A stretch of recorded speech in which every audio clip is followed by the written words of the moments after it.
We have a situation right here. This is a customer's house, and he replaced this garbage disposal. And as soon as he replaced it, he noticed the water start pulling out from here. So he thought there might be a plug on the washer machine, dishwasher machine or something. But the thing is, he only replaced this part. So they give me a call, and obviously the first thing they ask is, do you replace, because he told me they have a problem with the dishwasher.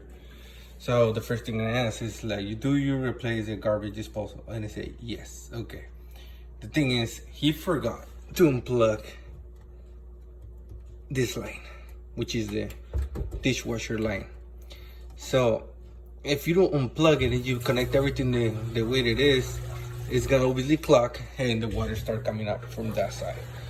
So make sure every time you replace your garbage disposal, make sure that line right there is unplugged, because it has a plastic clog right there. So you have to remove with the screwdriver, hit it with the hammer and the screwdriver, and that thing is gonna come up.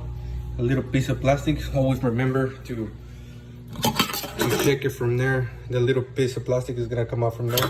As soon as you remove that, you're good to go.